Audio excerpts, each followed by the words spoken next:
those of you who were able to jump back on. I really appreciate your promptness and being able to follow directions this morning.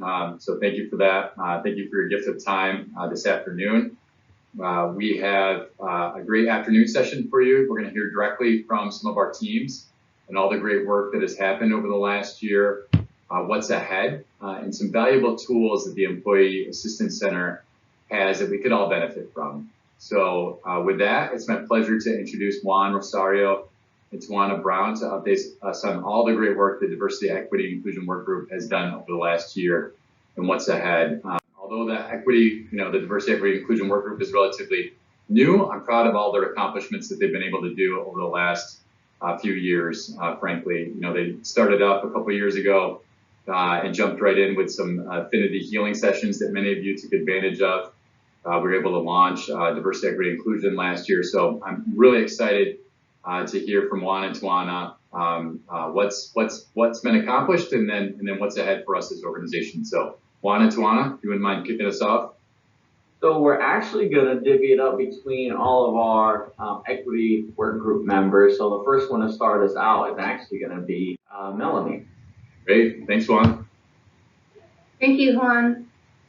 We started the Equity Initiative with voluntary healing groups using an affinity format to give staff with similar racial or ethnic backgrounds an opportunity to connect with each other on issues related to race that affect them. The groups were conducted over Microsoft Teams with a facilitator that helped guide the discussions. The groups led to some powerful insights in healing around the topics of racism. We hope to facilitate future healing groups across differences on a voluntary basis. And now Yolanda is going to go over what we did with the cohorts. Thank you, Melanie. In addition to the healing groups, we held a virtual meeting for equity cohorts. There were 3 cohorts over a 4-month period. There were conversations and deep discussions around important facts from our history and current events, using reading materials such as Racial Inequities in West Michigan and Willing to be Disturbed. We want to thank you again for your participation and the feedback received, as it was pertinent information for what's ahead. Next is Tawana to kick us off on what to expect in our first quarter of next year. Thanks, Yolanda. The Equity Work Group is super excited to announce that in January of 22, we will open recruitment for new work group members. Yay! This will look much like the application process and questionnaire that we use to form the current work group that's represented today. So if you're passionate about racial equity and interested in being a part of shaping our organizational efforts in this work, your opportunity may be just around the corner. So please look for an email from the Equity Work Group announcing the details of the application process. And to talk about our upcoming allyship opportunities is Brittany Chase. Brittany? Thank you, Tawana. After the affinity sessions, we received feedback that some of you would like to get engaged with future diversity, equity, and inclusion efforts. We'll be introducing allyship opportunities that will include a brown bag lunch series, discussion groups, DEI awareness, and outreach. Allyship allows those that may not be able to commit to membership the chance to come together with equity work group members to build trust, ask questions, and listen. We invite those who are excited to participate to be a part of constructing the DE&I culture at West Michigan Works. Next is Nina to talk about quarterly onboarding for new hires.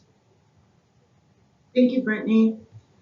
West Michigan Works believes in creating an equitable workplace for its employees and unbiased opportunities for clients, participants, and job seekers. The Equity Work Group is planning to hold quarterly onboarding sessions for new hires.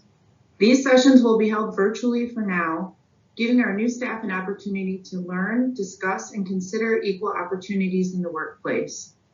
Diversity, equity, and inclusion onboarding will be essential in building a foundation of understanding and awareness before further engagement in this work can happen.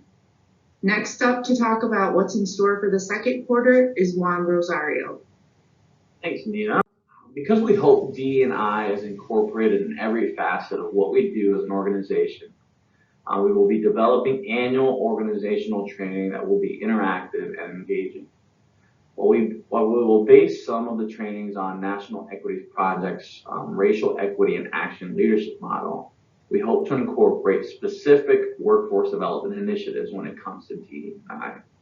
Next to speak about West Michigan Works DE&I policy, Julie. Thanks, Juan. Good afternoon, everyone. One important piece to the equity work group is the creation of the DEI policy and statement. The purpose of these policies is to bring values to life, implement equitable programs and initiatives, and ensure that West Michigan Works is actively focused on creating a more diverse, equitable, and inclusive organization. In collaboration with various departments and data capturing, our equity statement and policies will be available to our entire organization and community partners. Next to talk about data capturing is Mark. Thanks, Julie. As you have heard a couple times today, Launchpad is coming. In some programs, it's already here. Our hope is to utilize Launchpad's reporting functions to track data of outcomes in our programs to see if there are ways we can improve equitable outcomes for our job seekers and employers. This will help inform West Michigan Works whether we are already achieving equitable outcomes or whether improvement is needed. If improvement is needed, our equity work group hopes to partner with various stakeholders throughout our organization to strategize on ways we can lift some groups up without tearing other groups down. One of our goals in West Michigan Works Strategic Plan Report, which was updated in 2020, is to enable a culture that honors the worth and dignity of all people, where staff and customers have equitable access to opportunities. And we believe that this data collection from Launchpad will help us achieve that. In conclusion, the Equity Work Group appreciates the feedback that everyone has provided. We also appreciate the support in this work that we have heard from our fellow coworkers and senior leadership. We will continue to follow the guidance of West Michigan Works' organizational purpose that drives us to embrace diversity and inclusion, commitment to community, data-driven action, and continuous improvement. Thank you for listening, and back to Jacob.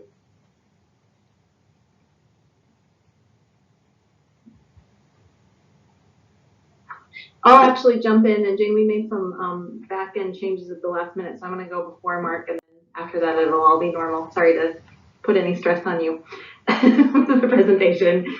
Thank you so much to the Equity Work Group for both the work that you put in over the last several months and the continuous, relentless forward motion you guys are taking. We really appreciate that and are so excited to be engaged in that with you. It's so nice to hear from the whole team. I am so proud of the Talent Solutions team in so many ways.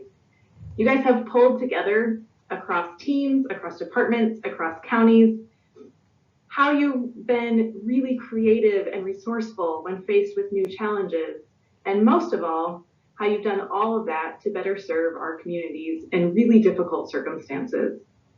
Some of this work includes the best practices Jacob talked about earlier, like the program maps and staff guides, the work of the Retention Solutions Network to ensure that all of our West Michigan Works services are accessible to our member employers and their employees, and the one system to rule them all, as Jacob alluded to earlier in Launchpad. All of this takes incredible dedication, creativity, and cooperation at every level, from our policy managers to our career navigators, who give such great feedback and share ideas in order to better serve our customers. Because you don't always get to hear what's happening in other programs or other areas, we're going to take just a few minutes to share a little bit about some of the details of what's been going on over the last year. Mark?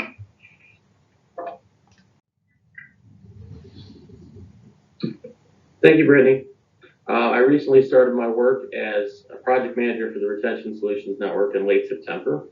Currently, the Retention Solutions Network, or RSN, since it's not an official West Michigan Works thing until it has an acronym, has 7 member employers. Most of our employers are centered along the lakeshore, and that is why one of the more recent changes is that we combined the RSN Lakeshore and RSN Central divisions to the RSN. On the next slide, you can see that over this past year, we served over 300 employees from our member employers, addressed just over 600 barriers, and logged many hours and utilized supportive service dollars in the hopes of keeping those employees retained at their current employers. The retention rate this past year reflects our success. Around 81% of employees that utilized our services remain employed at those same employers today. Employers are able to get an excellent return on investment for the amount that they paid this year for our Success Coach services. The next screen, you can read a short success story, and you can see that a Success Coach does many things. Success coaches assist people with determining how we can best help people. We provide assistance with a budgeting process to see how we can set those employees up for long-term success. In some cases, we can provide temporary supportive service assistance to help take care of a pressing issue that is not letting them focus on their work. Success coaches also provide referrals to different resources that can assist people as well. And in this specific case, I was really struck by the words that the person said, that they were in shock and awe about our work and that their employer cared enough to pay for the service that we provide. Then on the next slide, as we move forward to 2022, there are several changes that the RSN is experiencing. Retention as a concept seems harder than ever, and we are not immune to those changes ourselves. I'm relatively new, as I alluded before, and we have 2 new success coaches joining our team as well. We will continue to provide the excellent level of service to our member employees. We will also plan to lean into the work of coaching with a greater emphasis. We want to still be able to help people with short-term emergencies that pop up, and use our coaching to address longer-term issues for people that sometimes increase the likelihood of those short-term emergencies from happening. I also look forward to partnering with Business Solutions to continue our expansion of the Retention Solutions Network. Thank you, and I believe we're going next to Tasha and Abby.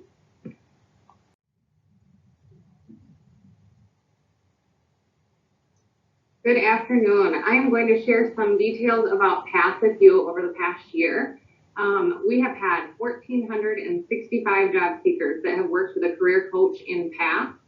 1,518 PATH orientations received. We have had 206 PATH job seekers that participated in an education or training activity, and 86 PATH job seekers participating in community service or work experience. A couple other numbers to share of our PATH job seekers that have termed, 58% of them have termed to employment. And if we speak to WPR for a moment, in September of 2020, WPR was at 6.2%. And this past September in 2021, we were up to 38.5%. So definitely making strides there as well. And with that data also came a lot of process and policy changes over the years. So we've had the team that has changed with PATH orientation, where we did in-person orientations. Once we resumed, we went to all virtual orientations, and now we are doing both in-person and virtual PATH orientations. Another process change had to deal with the PATH documentation. So we would do that all in person prior to, then it went to just documenting it via case notes. We then transformed JOT form into some virtual logs, and now we're using both paper and virtual logs again. This is just a small glimpse into some of the highlights from the PATH program over the last year, but a lot of hard work from the team that has been put in. So great job, everyone.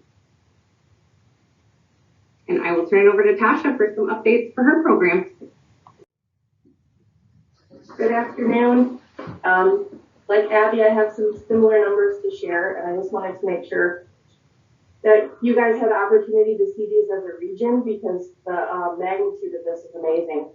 So over 1,300 RECE appointments, over 800 people working with career coaches, 92 people in TAA working with career coaches, and then not to mention the change from G-Stars to JOT forms to Launchpad, and the change from UIA registration required to not required to required again. Excuse me. On the next slide, we've spent over $1 million in scholarship funds. We service 612 job seekers who are currently showing wages right now. So it's amazing work. And that number is combined from PATH and from NOAA. that, I will turn it over to Youth Solutions. Good afternoon, West Michigan Works family. As some of you may know, I'm Erin Kenny. Karen Mazer and I are here to provide you some highlights from the youth program. Mine are more policy related. So as a policy manager for youth program, I help oversee the rules, regulations, all those fun things. So just to highlight a few highlights from my perspective, as was already mentioned, maps. If you haven't been out to visit a map that's hosted on the link, I highly recommend. Programs can be complex. So we have developed across all of our primary funding sources navigation maps to help provide kind of both a visual and a step-by-step process for how job seekers access our programs from start to finish. We currently have 7 maps, and the youth map was implemented towards the end of, I think it was December of last year. So please get out and take a look at the maps. They are very beneficial in helping navigate programs for both job seekers and our staff. Also, the policy team worked together across programs to revise program reports to help all staff better manage and have data available to them, both from a career coach level, assistant manager level. The policy team worked together to help streamline that information, provide helpful guidance in utilizing the reports to help everyone understand programs, where everybody's at, and highlight any concerns that need to be addressed. We have also recently added, and I'm very excited about this, Emily Salsa is our youth-specific quality assurance staff person. So as staff may understand, we've had quality assurance positions in most of our counties to help oversee the data integrity and documentation. But sometimes youth takes a slightly different eligibility or documentation. And it was a lot on the plate of the QAs. So we have added a youth-specific QA so she can focus primarily on just the youth data validation, documentation, eligibility, and she'll be performing those services for both direct service and our youth contractors. Which then leads me to another project that we took on this year. Kent County remains the only county in our region where we continue to contract out some of our youth services, and we procured for those services in the spring of this year, where we released an RFP for those services, evaluated proposals that were submitted, and awarded contracts to 3 providers then in Kent County. So we currently have the Kent ISD, who has been a long-term contractor. They provide out-of-school youth services, and in-school youth, but are transitioning out of the in-school youth model. Steepletown, which is a grassroots nonprofit organization, provides out-of-school youth services, and they offer GED prep and testing services on site and work closely with the Sparta Adult Education Program.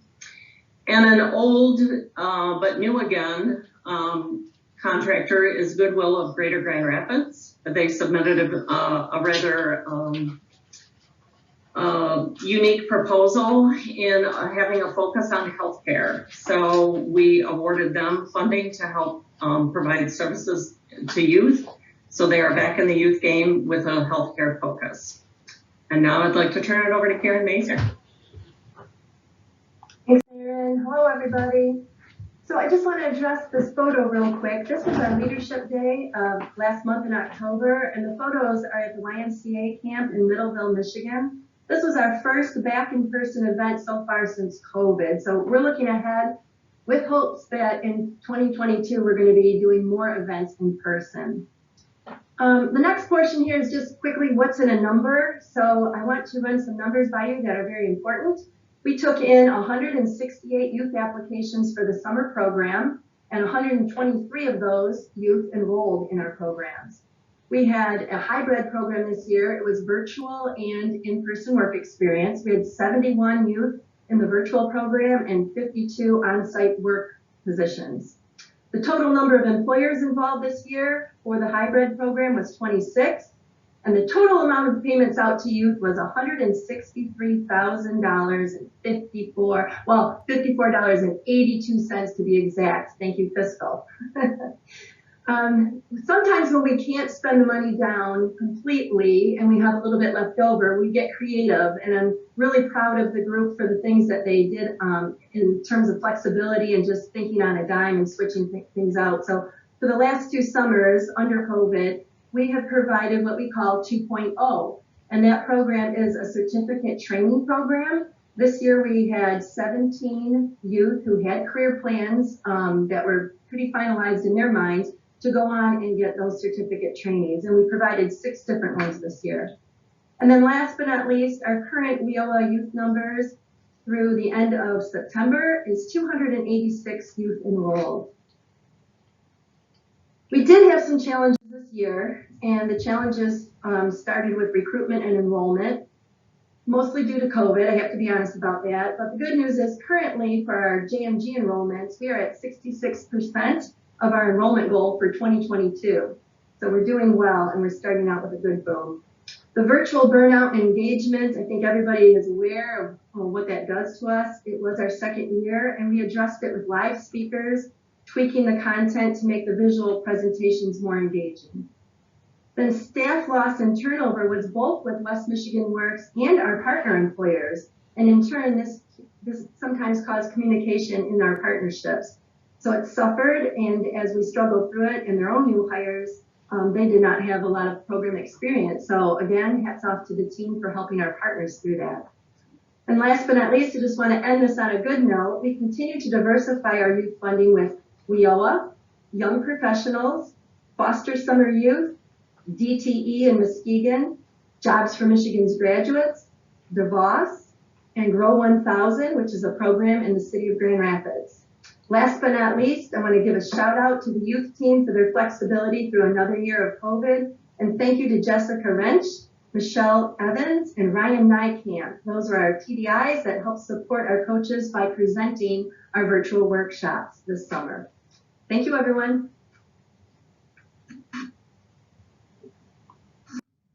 Good afternoon. Over the past 7 months, our Clean Slate team has been working diligently to develop our program. I'd like to share some numbers with you today. Over the past 7 months, we've registered 76 participants into our program just since April. Currently, 55 of those are actively going through the expungement process. 52 of those participants have one of our 7 contracted attorneys representing them. This group of 52 job seekers is seeking expungement on 102 misdemeanor convictions and 50 felony convictions. 5 job seekers have successfully had expungements granted, totaling 4 misdemeanor convictions and 6 felony convictions off their record. So far, we have not had a judge deny one of our expungement requests yet. In August, West Michigan Works participated in the Kent County Expungement Fair, which served 288 individuals during the event. This November, West Michigan Works participated in the Muskegon County Expungement Fair, which served 50 individuals. Thanks to all the staff who helped out with those events. Judges, attorneys, and the Michigan State Police and Court Administration are still navigating the implementation of the new Clean Slate legislation. The following are some roadblocks that we have encountered. Inaccurate data entry with the iChat program. Often we are finding that convictions are missing from the iChat record. Delayed response time from the Michigan State Police and Attorney General's office is causing our expungement hearings to be adjourned. This means the expungement process is taking over 6 months in some cases. Once an expungement has been granted, it is taking months for the record to become non-public due to the backlog in data entry. There is also still some gray area when it comes to determining who is eligible for criminal expungement. As judges hear more complex cases, make determinations, and appeals are pursued, it will better define some of the clean slate legislation. This program has kind of been like learning to fly a plane while we're in the air. So we are very excited about the opportunities that we have coming in the future for this program. Starting in February of 22, first-time DUI, OWI offenders will be eligible for expungement. It is estimated that about 200,000 individuals will be eligible with this new law going into effect. We are working on building our partnership with Legal Aid of Western Michigan. Individuals who have numerous convictions which are unable to receive attorney representation through our program and meet income guidelines set by Legal Aid will be co-enrolled in our programs. This means that Legal Aid will be able to offer pro bono attorney representation, and West Michigan Works will be able to assist with expungement fees, which Legal Aid is unable to cover. This partnership allows us to serve more of the community while utilizing cost-saving benefits of pro bono attorney representation. Our Clean Slate team continues to partner with other community organizations to offer educational resources and expungement events. We are currently working with the Muskegon Area District Library to offer expungement workshops, which will give the community an opportunity to learn more about this process. I also want to let you know that our Clean Slate team has grown. We did onboard Kerrigan Bailey, who will be our Clean Slate intern. So you may hear from her over the next couple of months. Lastly, I want to give a big thank you to all of our notaries across the region who have helped me out with notarization appointments and making this program possible. Thank you.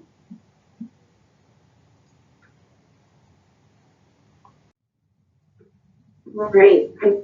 I think there's probably a lot of us that, Michelle, the success of your program has definitely been the highlight of the year. So congratulations and good job there. This year, the talent development team has been able to participate in a training that helped improve the delivery of our virtual workshops. And with that, we've made a lot of progress behind the scenes in the planning and materials and the delivery of our workshops.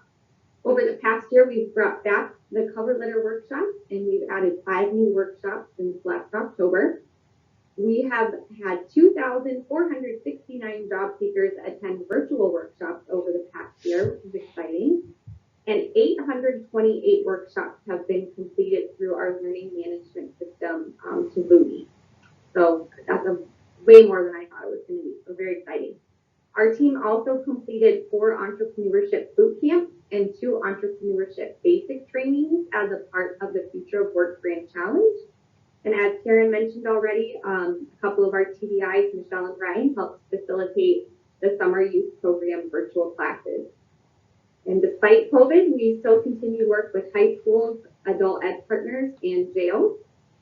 And Abby mentioned this too, but we helped facilitate 74 virtual path orientations so far this year. So that number is just going to grow as the year continues.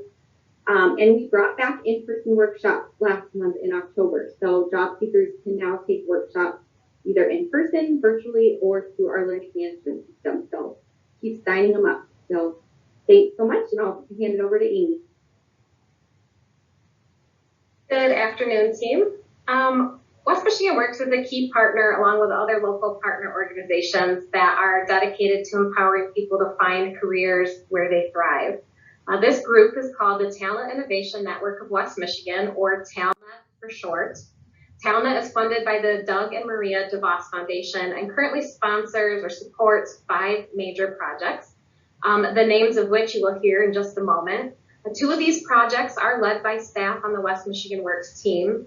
After a short video we are going to play with you, Robel and I will give you more details about the work of those 2 projects and what they entail. But before we do that, we would like to show you the short video that explains the purpose of TALNET, these 5 projects, and the impact that they will have on workforce.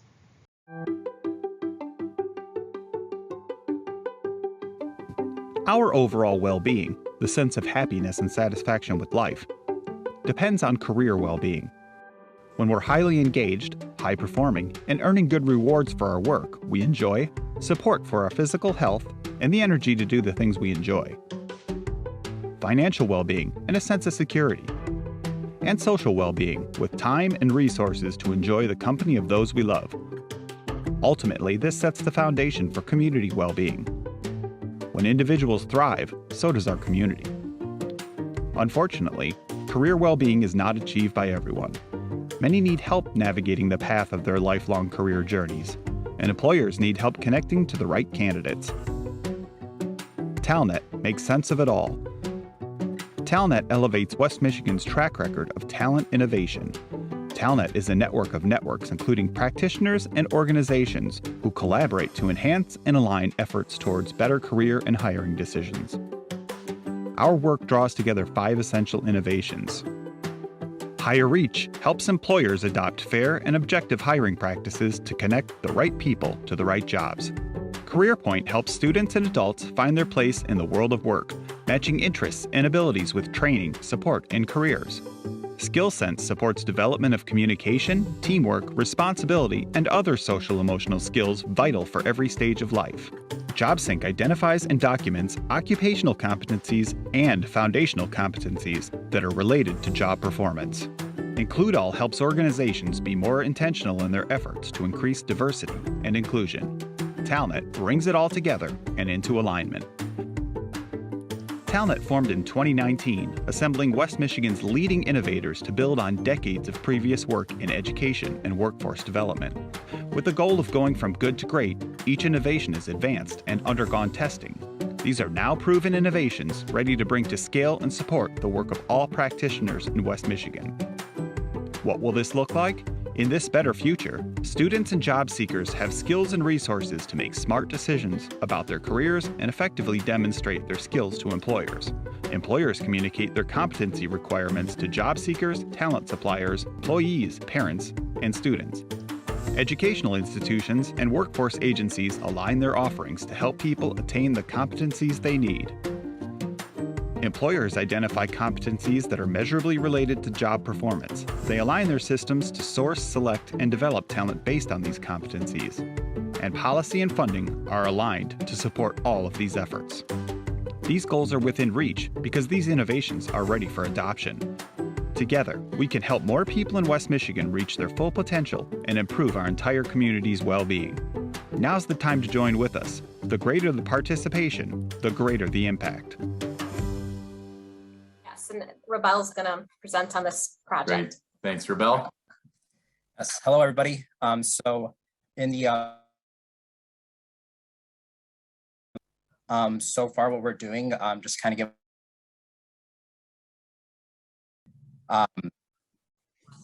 and also with our community partners.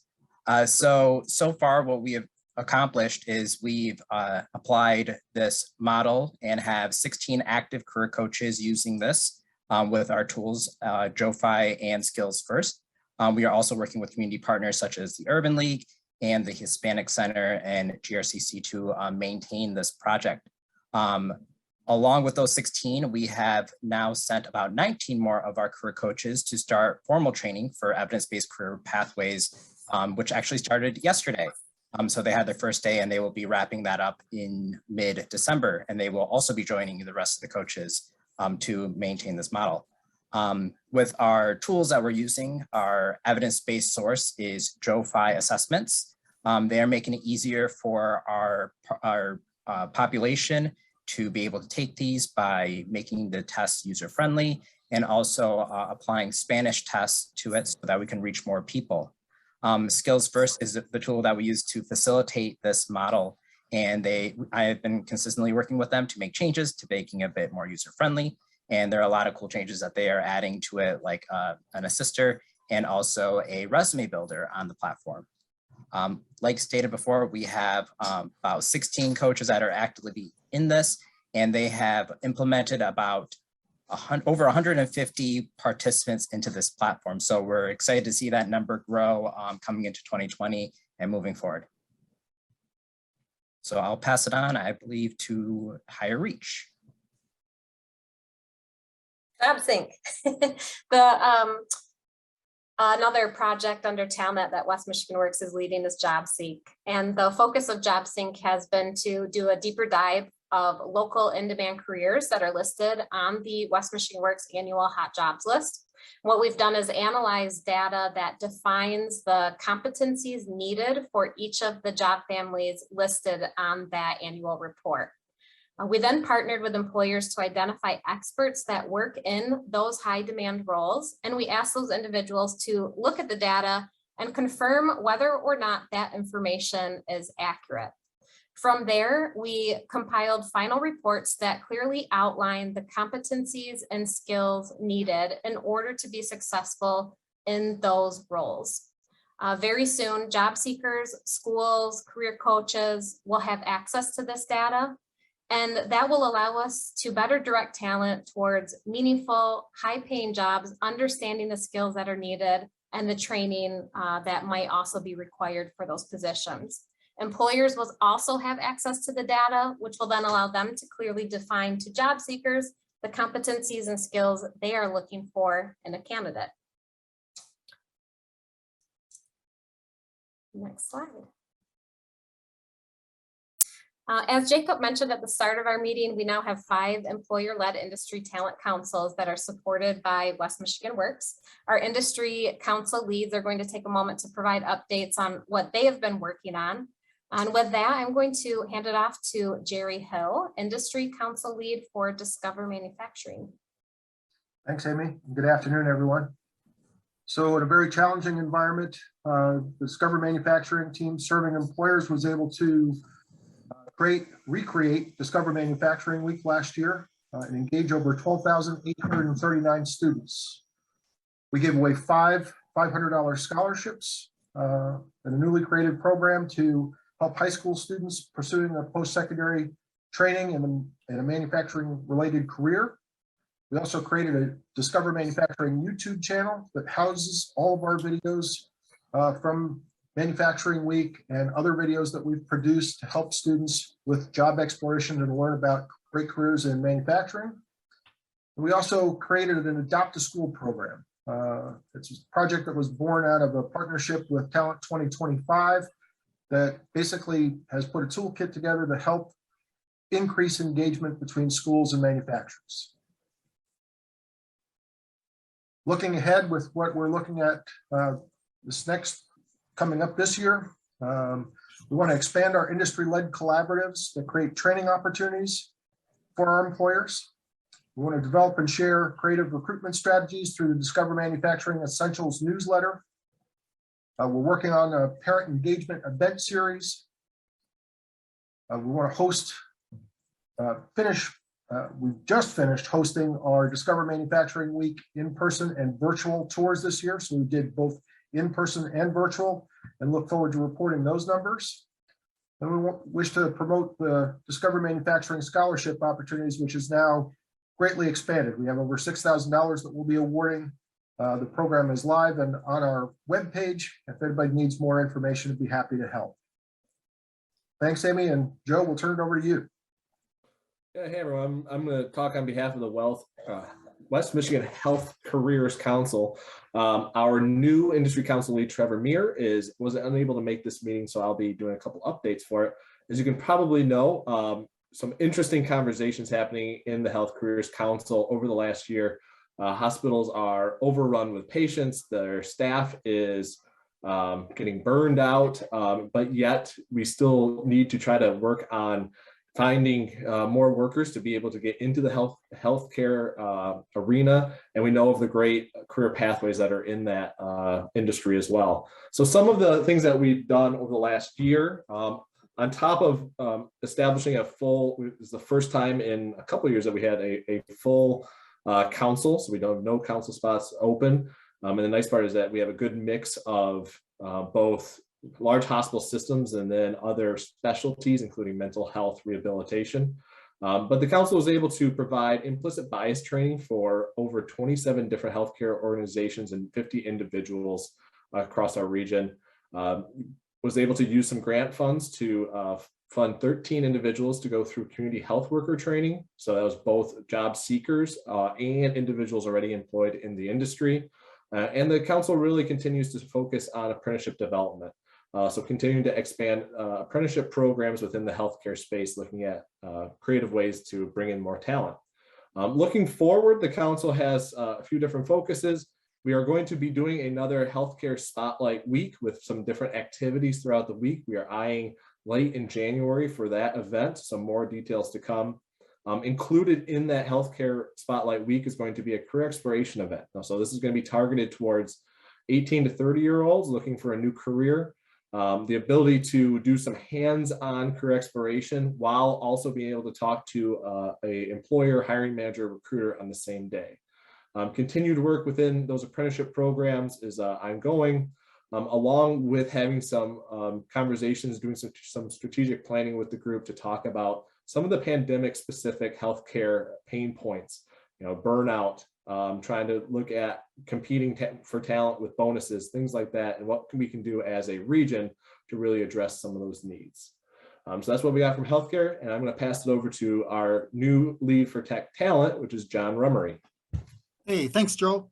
Hi, everyone. So I'm going to start with some of the key accomplishments from last year, and these are all the direct result of my predecessor, Ann, who led the council for the last couple of years. So key accomplishments previous year, and can you move the slide forward real quick? There we go. We had we participated in a networking event with Hello West Michigan, supporting or recruiting people to come back to West Michigan in the tech industry or recruit from people outside the region. We participated in a cyber camp. We sponsored STEM Greenhouse, which is an innovative after-school program for Grand Rapids Public Schools developed by Dr. Christopher. We participated in the Hour of Code program, and that included putting together a playbook for other West Michigan or Michigan Works teams to do. And we added some new tech companies to the Going Pro Talent Fund, and we continue those discussions. Looking forward, we continue the Michigan Code experience. Right now we have 70 classrooms signed up throughout the state. We're about 30 mentors right now. We continue to recruit mentors, and this program will kick off in about 3 weeks, where the students will, where our mentors will be joining the classrooms and talking to them, walking them through an Hour of Code program. We're looking at, similar to what Joe mentioned with the healthcare, we're doing some apprenticeship development programs within the tech sector, which, although apprenticeships have been around in other industries for a long time, they are slow adopters in the tech sector for the apprenticeships. But we're really optimistic that we have some terrific opportunities to create some more doors of opportunities for entry-level talent through the apprenticeship program into a really high-paying, high-ceiling tech career. And we're going to be focusing on some new and innovative recruitment strategies through our talent growth team. So I think that's where I'm at. Excellent. Thanks, John.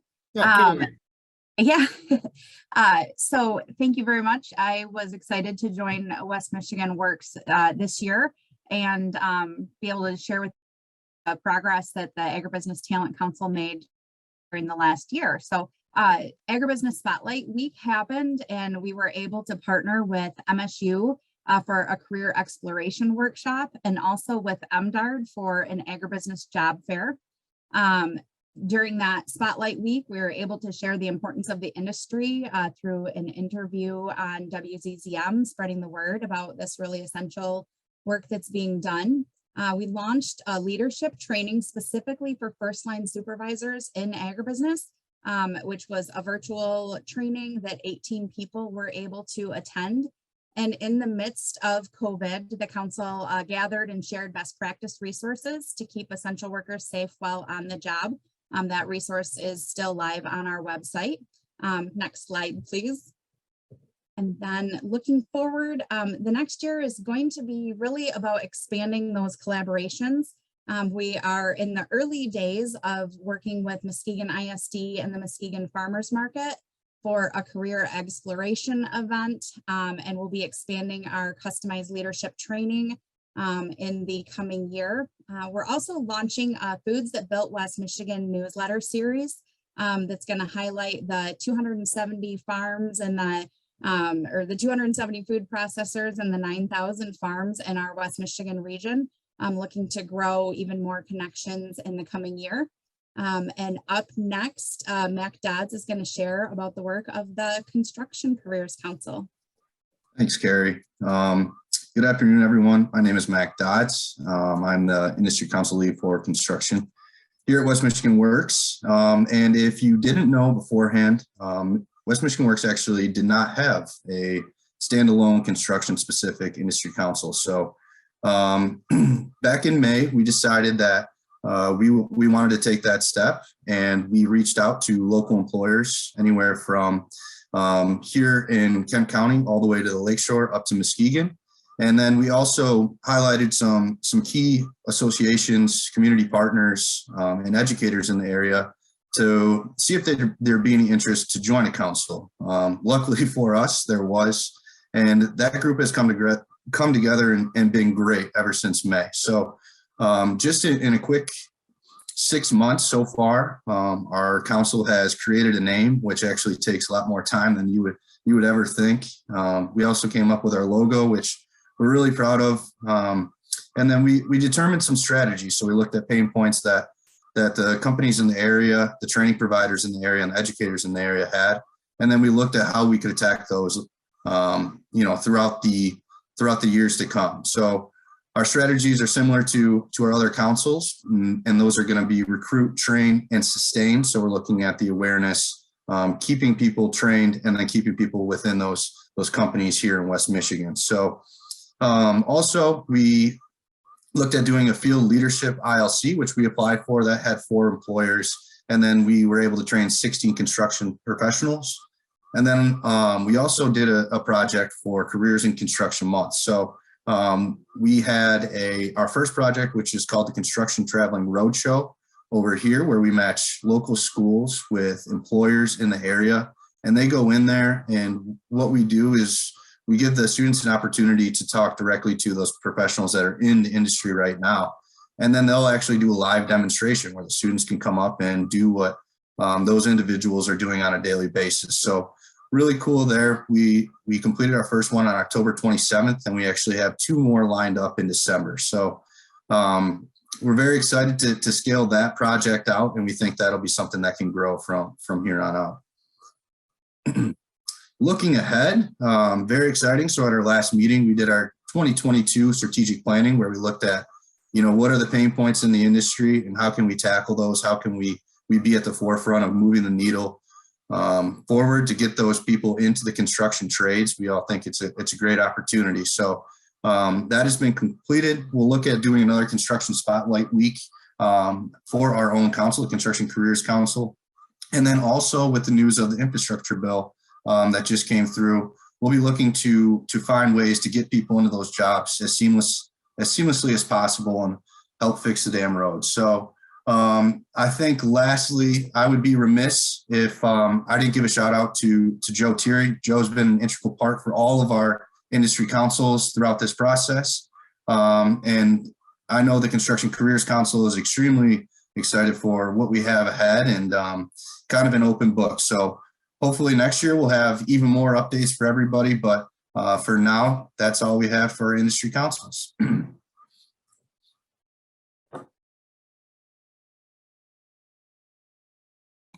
Thank you, team. Every year when we do this, I am always amazed and wowed about the amount of work and impacts we have in our community across our 7-county region.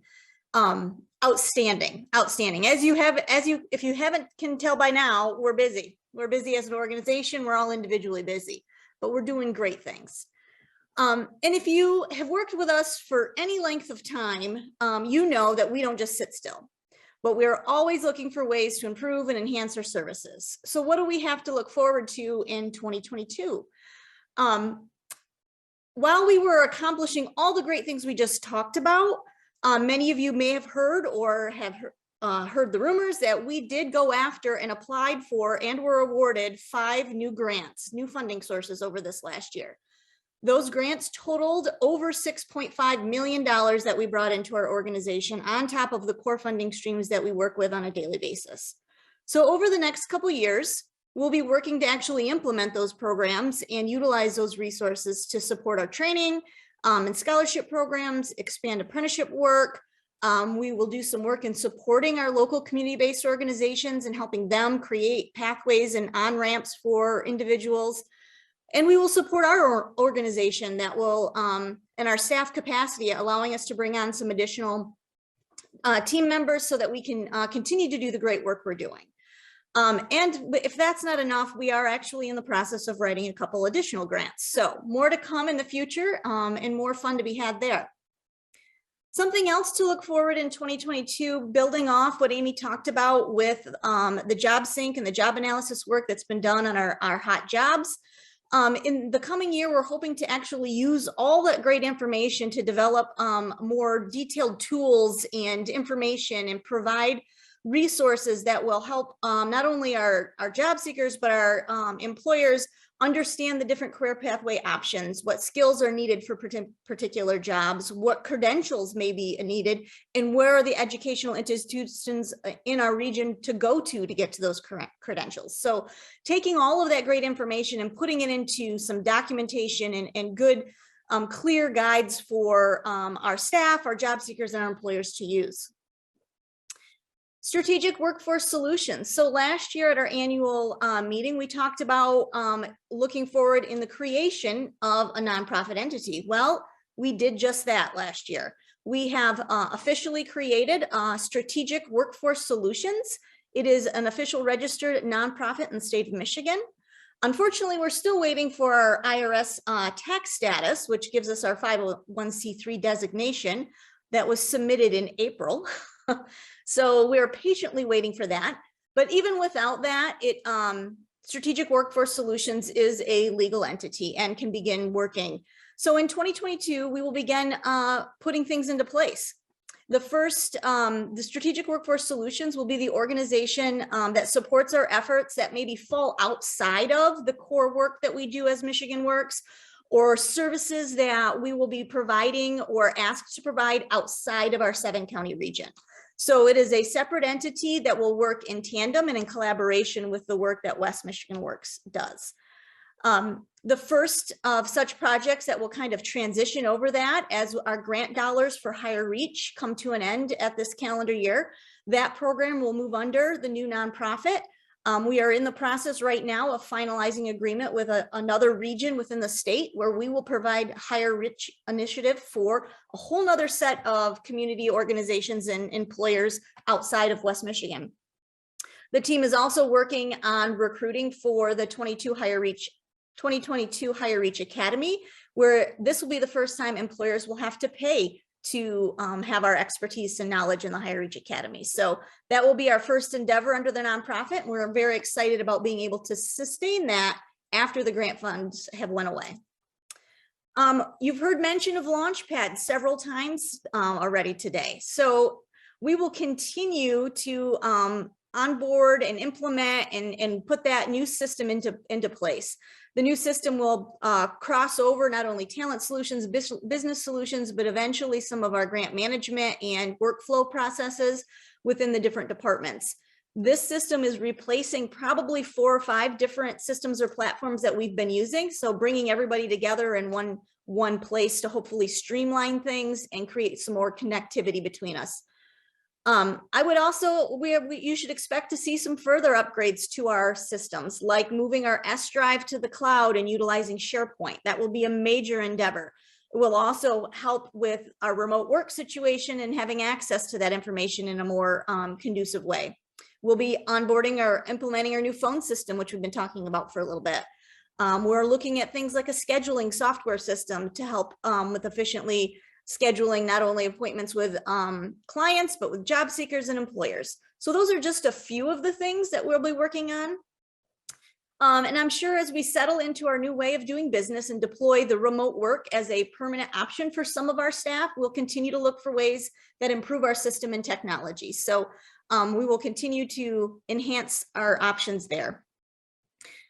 I think we've mentioned this a couple times, but we're also really excited in 2022. We are planning on 2 big physical moves. We are super excited to be developing and building out 2 new service centers, one in Holland and one in Ionia. The construction on these 2 new locations should be wrapping up in early spring if all goes well, fingers crossed. Then we'll be embarking on the big move from the old to the new and all the logistics involved in that. So the new spaces will have better accessibility for our clients, more room for hosting partners, and really provide a professional, welcoming environment for all. So huge improvements in those 2 communities in terms of our service delivery. On the state and federal front, we are keeping a close eye on the Governor's Michigan New Economy Plan and investments from the American Recovery Plan from the federal government. We anticipate that we will likely see investments into the workforce and development space. If any of you were in the system back during ARA days or the American Recovery Investment Act days under the Obama administration, we're kind of preparing for something similar. A lot of money to be deployed somewhat quickly and strategically. Some of the investments that we're hearing about that may be coming, some of these investments may be coming directly to our system, but some of them may be coming to our partners, and we'll need to work closely with them and support them in deploying them in the most strategic fashion. Some of the initial plans and advocacy we're watching are focused on enhancements to adult ed, and how are we as a Michigan Works system playing a bigger role in ensuring those programs are making impacts where they are most needed in our communities. Investments in youth programming, year-round career development, exploration, and work experience efforts for our youth. We're expecting increased investments in the Going Pro Talent Fund and expanding the impacts of that grant program. Those are just a few of the many things right now that are on the table.